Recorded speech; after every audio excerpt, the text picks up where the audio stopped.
Good morning, everybody. Pleasingly, we have another day of zero community transmission in New South Wales. However, our testing rates are not where we would like them to be. We had just over 16,000 people come forward to get tested in the last 24 hours. I do want to thank the community for the response to the most recent outbreaks. It's demonstrated that when we all work together, when we work and rely on the health advice, that we can actually keep the community safe, but also make sure that we're providing our citizens with as much opportunity to have a normal life as possible. I want to thank everybody for really respecting the restrictions, respecting the health advice we've provided, and it's allowed us to be in this position. Now, the government is very much in the space of considering health advice in relation to easing restrictions, and I want to make that clear. But we won't have the confidence to do that unless we have high rates of testing, because that will assure us that we have captured all previously undetected cases of the virus which may still be infectious in the community. So we really need that level of confidence by having high rates of testing to allow us to ease restrictions. But I do want to say to the community of New South Wales, in particular to Greater Sydney, that we are very much in the next few days considering what restrictions we can ease, but that will depend on obviously having low case numbers and also having higher rates of testing. So we are really pleading with the community, please come forward and get tested if you have the mildest of symptoms. That will allow us to have the confidence to bring in the easing of restrictions, and particular things we're looking at obviously children under 12 being allowed in households, potentially looking at weddings and what we can do there. I know how stressful it is. We all know how stressful it is for people who are having those milestone events, and clearly what extent mask wearing becomes part of our response moving forward. So these are the type of issues we're looking at now, but we won't have the confidence to move forward and have those easing until we get those high rates of testing.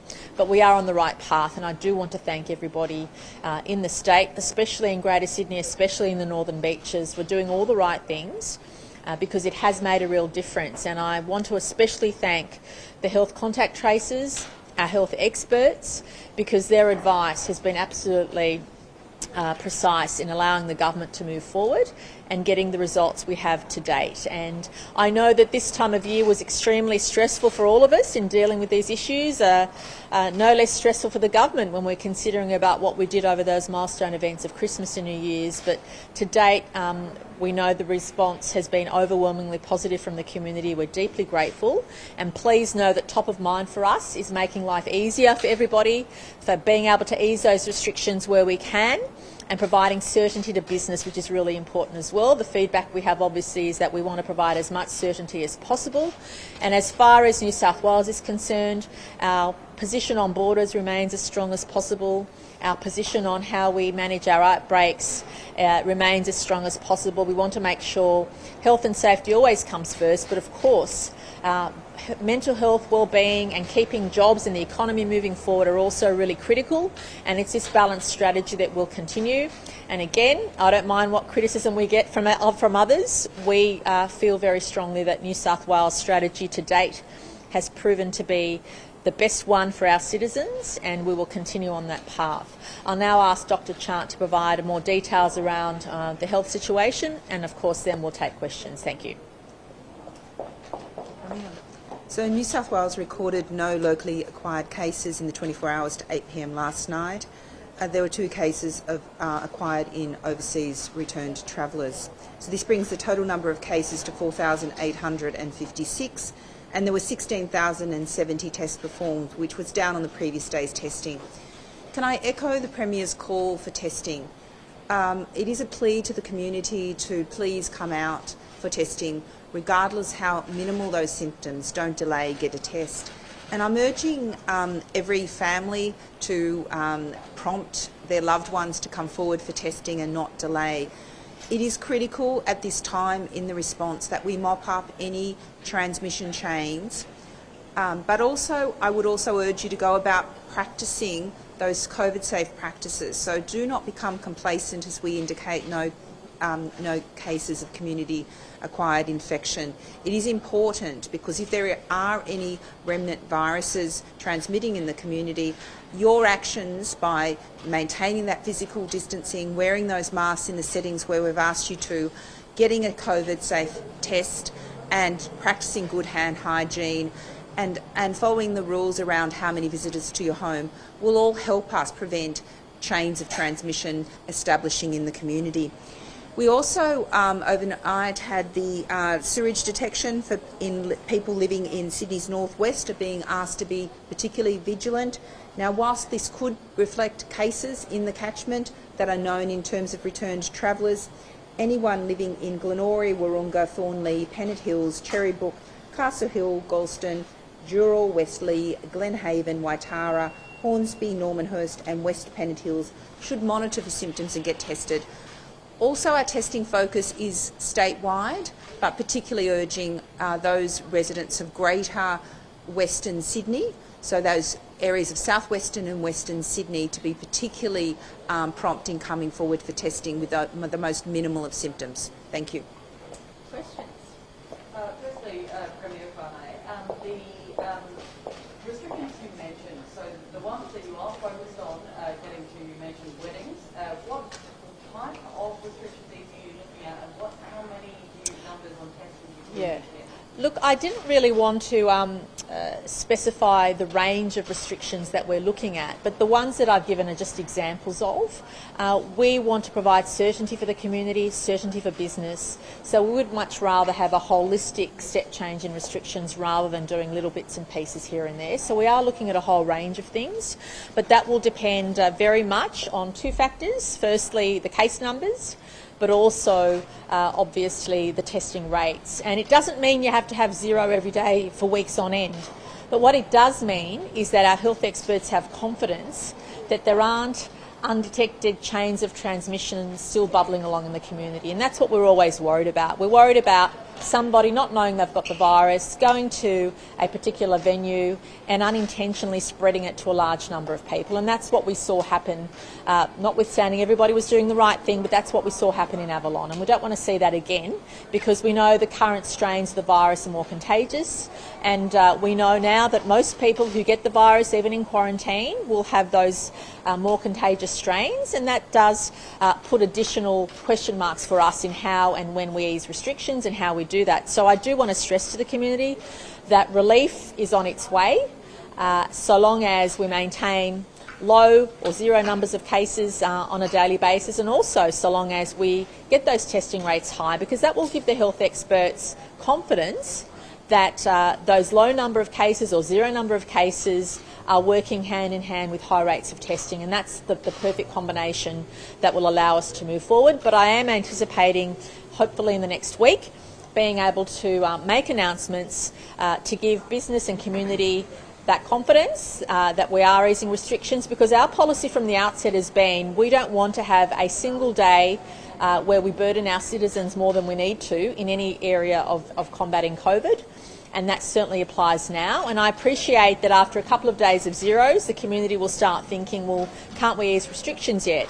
And our response is we are definitely in that space, but we just need a few more days, and we also need those testing rates to go higher to give us the confidence that we can do that, because the last thing we want is to suddenly ease restrictions and then go back to where we were a few weeks ago. So we just need to be confident that we've really clamped down on all those undetected strains. So we did hear from you yesterday that there was a proposal from the Queensland government to perhaps move hotel quarantine to regional areas. What are your thoughts on that? Look, I support the comments made by Minister Hazzard yesterday. I don't think that would be a good idea. That would raise a whole level of other complicated issues. We need police, health staff, federal authorities, ADF to all participate in the quarantine system, and all you'd be doing is simply moving those challenges somewhere else, perhaps with a greater difficulty. We know that virus spreads more readily in transporting people. When you have people travelling for long periods of time, you're more likely to spread the virus than whether the trips are shorter. So all you would be doing is moving the challenges to a different location. The challenge is already there, and staff always have to go home to their loved ones. So we believe what we need to do is make sure we have the tightest quarantine system we have. The New South Wales system has proven to be effective to date, but as I've always said, you can't guarantee that 100% of the time, 100% of people intentionally or unintentionally doing the right thing. But having said that, if there's opportunities for us to tighten things, to make things stricter and better, of course we will.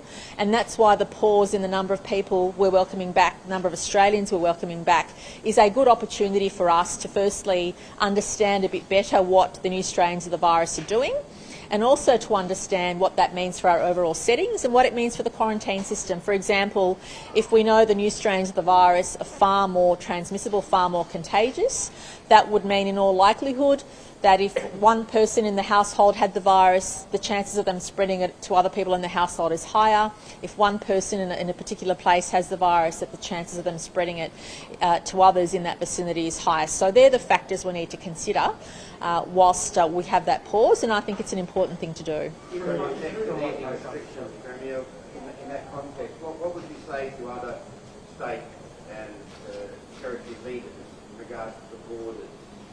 Look, I think New South Wales has demonstrated our capacity to be able to deal with outbreaks when they occur. And I use the word when because it would be unrealistic for us to suggest we're not going to have another outbreak before the end of the pandemic. And what we need to think about is we don't know how long this pandemic's going to last. We know the vaccine will start to be rolled out later this year, but we still know it'll be several months before a substantial proportion of the population have access to it. So whilst we're dealing with the pandemic, we have to think about, well, how can we keep our citizens mentally well? How can we make sure they're able to move around, conduct business? And therefore, we need to think about how we approach borders. And I think too many state leaders are moving too quickly in closing their borders without properly assessing what it might mean for their citizens and what it might mean for others around the nation. And we are all Australian, yes, we're all members of a state, but if you have confidence in your state's ability to get on top of an outbreak, well then you should think a bit carefully about when you need to move on borders. And look, I appreciate if the Avalon cluster had occurred in another state, we definitely would have put measures in place in relation to Avalon or that region. But we wouldn't have shut down the whole state, or we wouldn't have said to every single person in Australia, you're not welcome to New South Wales. I mean, I think we need a balanced approach. I think we need an approach which affects as few people as possible. And we also need to demonstrate confidence in our system and also confidence in the community to be able to follow the advice we're providing. I know it's scary at times. I mean, I've been, and our government's been in situations where making decisions around those issues is scary, but you have to think about the well-being of the majority of your citizens and how that can impact. And when I say majority of citizens, of course, as the Government of New South Wales, we care about our citizens, but we also care about citizens in other states who are also going through those difficult times and trying to exhibit compassion as Australians. What was the scariest moment, Premier? I'm sorry? What was the scary? Talk about scary. Oh, look, there's a number of decisions that are always scary in a pandemic. But when you've learnt from experience and you appreciate the health advice being provided, you always have to balance up, well, what is in the best interest of keeping the virus at bay, but also in providing a sufficient amount of normality for our citizens. And so it's always a difficult decision. I think one of the most difficult decisions was when the state went into lockdown last year. Another very difficult decision was closing the Victorian border, because we knew what impact that would have on hundreds of thousands or tens of thousands of people. And that was a really difficult decision. But I believe we've made all those decisions at the right time, and we've made them with the motivation of trying to impact as fewer people as possible whilst keeping the virus at bay. And these difficult decisions are going to get even more difficult this year, because whilst you're having a vaccine rollout, you still need to keep the community safe. So that level of decision making won't change. But I think what's important is for us to continually have a conversation with the citizens of our state that our strategy is, as much as possible, first and foremost keeping them healthy and safe, but also making sure that we think about their well-being, think about the economy, think about jobs, and thinking about where New South Wales will be during and post-COVID. Two police officers have been assaulted at a shopping centre while asking shoppers to put masks on. Firstly, what's your reaction to that? And secondly, obviously police have been quite lenient. They've handed out about 350 warnings for mask wearing. Is it now time for more of a crackdown, or as you hinted, are we likely to see the easing of mask restrictions? Well, firstly, we can't thank the police enough for the role they've had in compliance issues around New South Wales, whether it's managing hotel quarantine, whether it's supporting the health advice and making sure our citizens are doing the right thing. Can I stress that the vast majority of people are doing the right thing and respecting the restrictions, but it's so disappointing when disrespect is shown, or worse, to police officers or anybody else working in the system to keep all of us safe. Yes, I know it's difficult and uncomfortable. There are things that I don't like to do, but we're all doing it to keep each other safe, and that's what's really important. But as I said, the community can look forward to the easing of restrictions so long as we see the current cases continue in the way they are, and so long as we increase those testing rates, which will give our health experts that extra degree of confidence for us to be able to move forward. Please know, and I can't say this enough, that we don't want to burden our citizens a day longer than we need to, but we also have to respect the health advice. Not doing so can put all of us in jeopardy, and that's certainly not a situation we want to face. I'll come back to this side, yep. Oh, look, there's no doubt that there's a huge economic cost to border shutdowns, and that, of course, weighs heavily on my mind, but there's also huge human cost. It's heartbreaking to hear about families being separated, heartbreaking to hear about parents and children living, 20 or 30 kilometres apart but not being able to see each other because they happen to live on either sides of a border. So we need to think about the economic cost but also the human cost of those border issues, and both of those play on my mind. And I think we also need to have greater consultation and conversation with each other before those border decisions are made. It's not simply enough to communicate through whatever channel that a border is being closed. It's more important to communicate what we think is going to happen with a particular cluster, what we're doing about it. And also I just ask other states to look at the track record in New South Wales. I'm not suggesting for a second that things can't get worse or turn into a very big problem into the future, because we know how volatile the situation is. But all I say is please look at our track record of how we've been dealing with the outbreaks, the way in which our communities responded, and please consider that before you make border decisions. Just on that, in your mind, are there any hotspots that exist in New South Wales that the other states should be grabbing? Well, the Commonwealth government, or the Chief Medical Officer at the Commonwealth, already said that there aren't any hotspots in New South Wales. So it's not even, you don't even need to take our word for it. I mean, Chief Medical Officer Mr Kelly actually declared that there were no longer any hotspots in New South Wales, and so unfortunately that's not how other states are treating it, and that's why I feel that we do need to think hard and long about those issues. Premier, in terms of international students, it's obviously vital for the economy. Are you going to have a renewed push on that particular realm?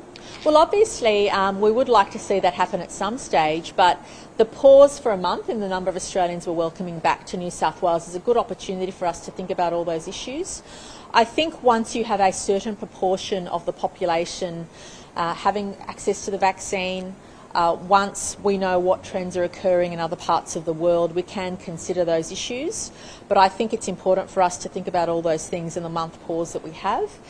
We need to think about what the new strains are doing and what that means in the broader settings we've got in place in New South Wales.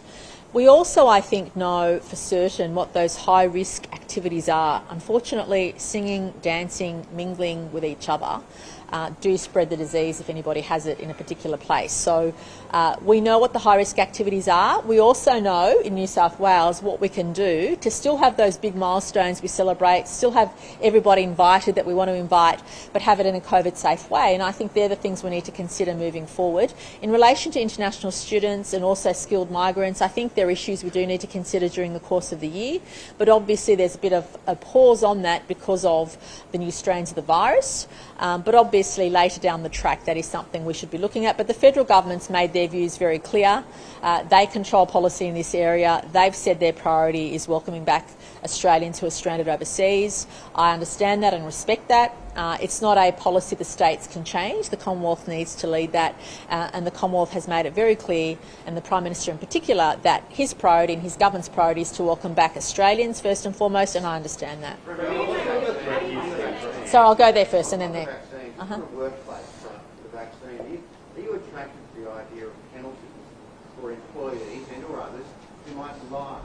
about having the vaccine? Well, I'm proposing, and I think this would be the case, that there be data sharing, because we have, through Service New South Wales, the ability to actually have people have a tick on their phone if they've received the vaccine, as evidence that they've got the vaccine. So I think there's a positive ways we can incentivise people to take the vaccine, and that's the path that I would like us to take, to have positive ways in which we can identify that people have the vaccine, and I would like to see an incentive approach rather than the other way. There would be potentially though a legal minefield of this. For instance, what would be the employer's legal rights to demand of their staff to have a vaccine? Look, I think in all issues regarding a pandemic, it's easy to try and get too legalistic, but I think we have to adopt a common sense approach, and employers and organisations and hospitality venues may make certain decisions about who they have in their workplace or who they have in their venue, and that's a matter for them to an extent. I mean, these are all issues we'll be discussing in the next weeks and months, but New South Wales is certainly ready, and Minister Dominello is certainly ready to have us be in a position where we'd like the Commonwealth to share data with us, so we can at least allow our citizens to have an effective electronic proof mechanism to show that they've had the vaccine, and that will allow them certain opportunities perhaps. So we're keen to have something like that occur, and we're in discussions with the Commonwealth about those issues. What sort of threat could you see anti-vaxxers posing to combating the pandemic in New South Wales, and what would you say to anyone who's opposed to getting it? Well, I think the good news for Australians is that our government, our federal government, has made it very clear that vaccines won't be available in Australia until they've been through the appropriate regulatory authorities in Australia. So obviously, countries like the US and the UK, where the virus is literally out of control, they've been going through the approval methods in a very expedient way. I think people can feel confident that once the vaccine's available in Australia, they will have all the information available on the efficacy or on the effectiveness of it, and who the most vulnerable are that will have access to it initially. And I think Australians are sensible enough to make those decisions.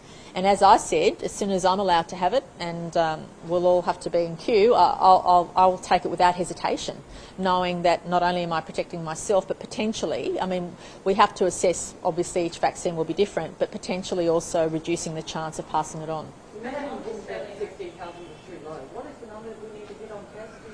Well, look, Dr. Chant has, you know, we'd often like to see the number 2 in front and even higher, but that's been the target, but as high as possible. We don't expect to have those really high numbers we had prior to Christmas, but we'd certainly like to see 2 in front of the number. Do you want to comment on that, Kerry? Obviously, we want to see the testing rates as high as possible. We want to see it in symptomatic people, because that's our unless we've otherwise told you to go there for public health reasons to get a test, and that's because that gives us our highest chance of finding real cases. So we want high value testing. We look at the data which tells us across, is there an even spread? So at the moment I'm particularly interested in the testing data around those areas where we've had those unlinked cases, and obviously we've had an unlinked case in that patient that presented to Mount Druitt. So in those areas of southwestern and western Sydney, particularly interested in making sure there's no unrecognised chains of transmission. So we look at all that data and we look at it by area. Can I just say a big thank you to the Berala community and the Berala and the local government areas surrounding that. The testing rates have been really good in that area. You need to keep going, but thank you, that really gives me joy.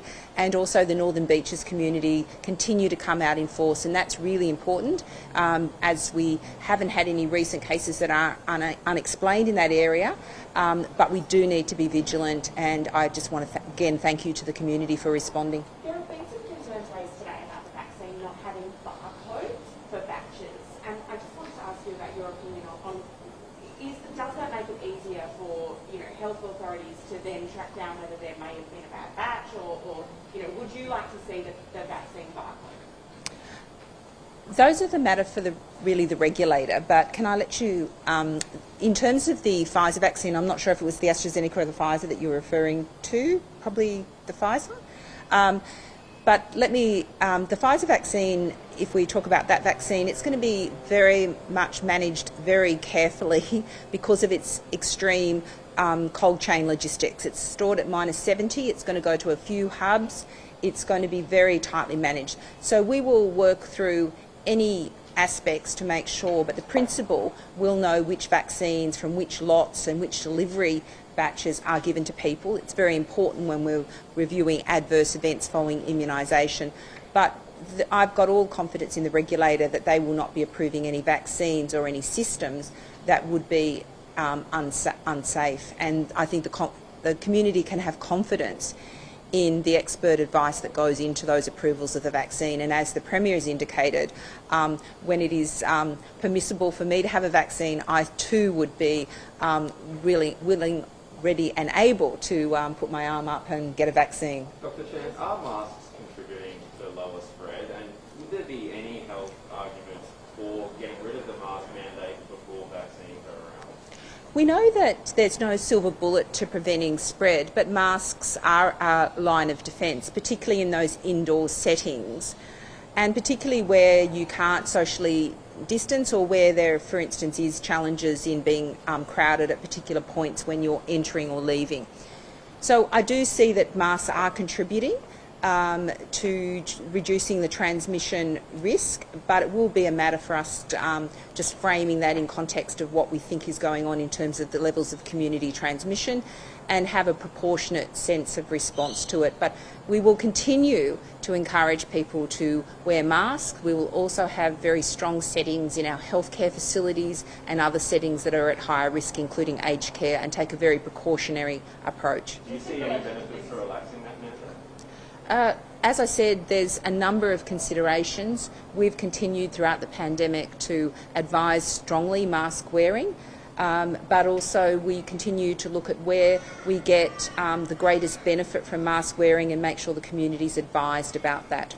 Just in relation to these new variants, there seems to have been a letter sent to Queensland Health in relation to Brisbane Chancellor Hotel, talking about concern about air conditioning and how it might spread on that level.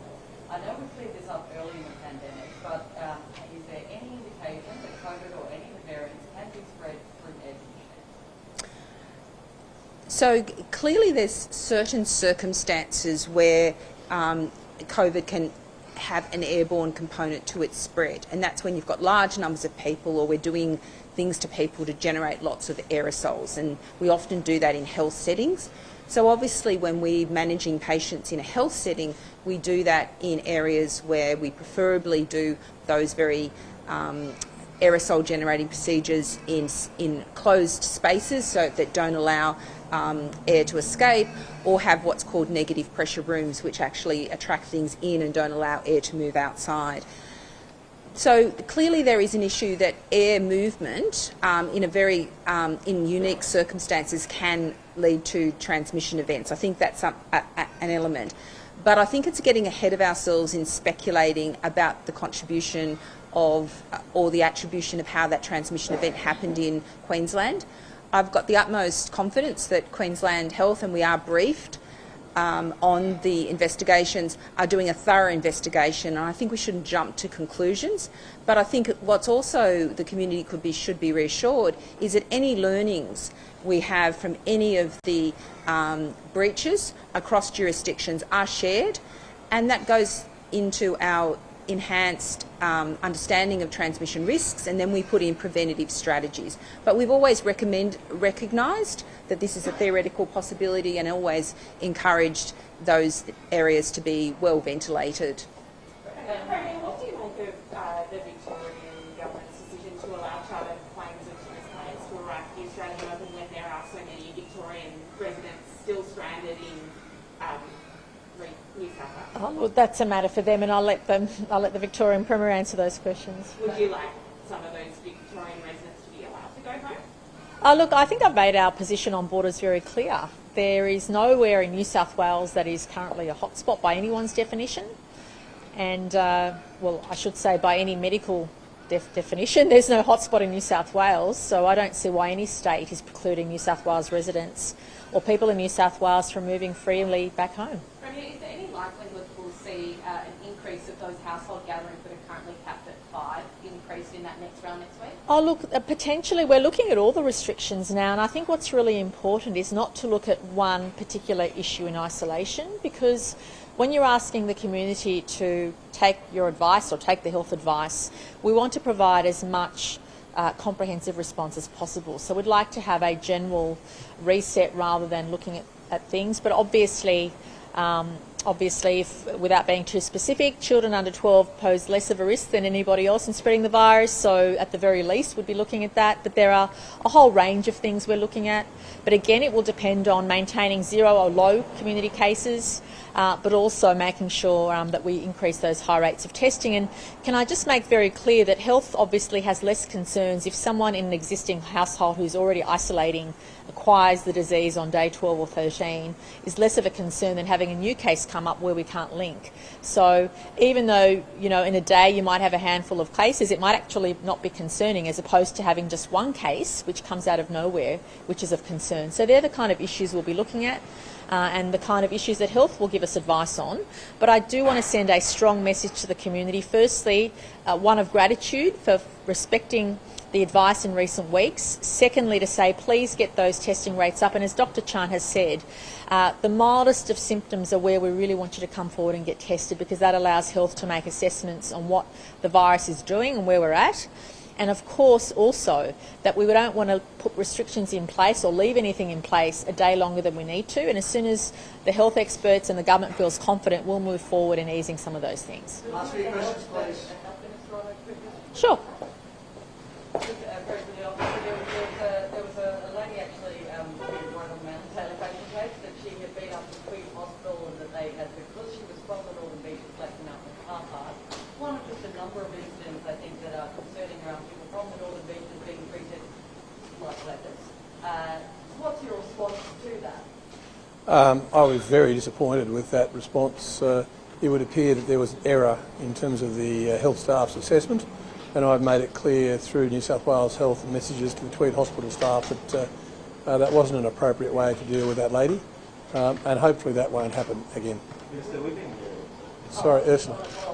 Nobody from the Northern Beaches, should be treated differently from anyone else, correct? Nobody in New South Wales should be treated any differently when they go to a hospital. We have the appropriate protocols in place if there were a likely COVID case, but that particular person, who I understand may have had I won't go into medical circumstances, but that person did not warrant being left in a car park for any time at all, and I think the staff there now understand that. We've been hearing from people who are positive for COVID-19 and they've been stuck in hotel rooms for 30 days plus. How tough is that? Is there anything more we can be doing for these people? Look, obviously the variants of concern have required extra care to make sure the virus and its variants don't leak out into the community, and certainly New South Wales Health has required that many of these positive cases, all of these positive cases, have genetic sequencing before they leave. But I know New South Wales Health is trying to move as quickly as possible. That's frustrating for some people who are in quarantine, but we are trying to care for them as very best as we can, and I think that I've had many reports from many people in quarantine who are hugely impressed with the work that is done by our frontline staff, our doctors, our nurses and our police. It is 1 month. Ursula, sorry. It is 1 month tomorrow from the start of the Northern Beaches outbreak. How proud are you with the situation that we've got to now? I'm sorry, can you say it again, Ursula? 1 month tomorrow from the start of the Northern Beaches outbreak. I am really proud of the Northern Beaches community. They came out in numbers like we've never seen to get tested. Can I just say, I mean, the problem, the issue here is we are at war with an unseen enemy, a virus. The only thing that will empower our frontline troops, our health staff, to deal with this is if the rest of us get out and get tested if we have any symptoms at all. We must do that. And the Northern Beaches were a shining example of doing precisely that. Can we just get your thoughts on the officers that were assaulted when they were trying to enforce the mask? What did you think of that? If you don't have a medical reason to not wear a mask, not wearing a mask is arrogant, selfish, and actually dopey. And so I hope the full force of the law is thrown at those people. Thank you. Sorry, that was it. Sorry, is that it? Or? No, that's it. Thank you. Thanks, guys. Thank you. Thank you again.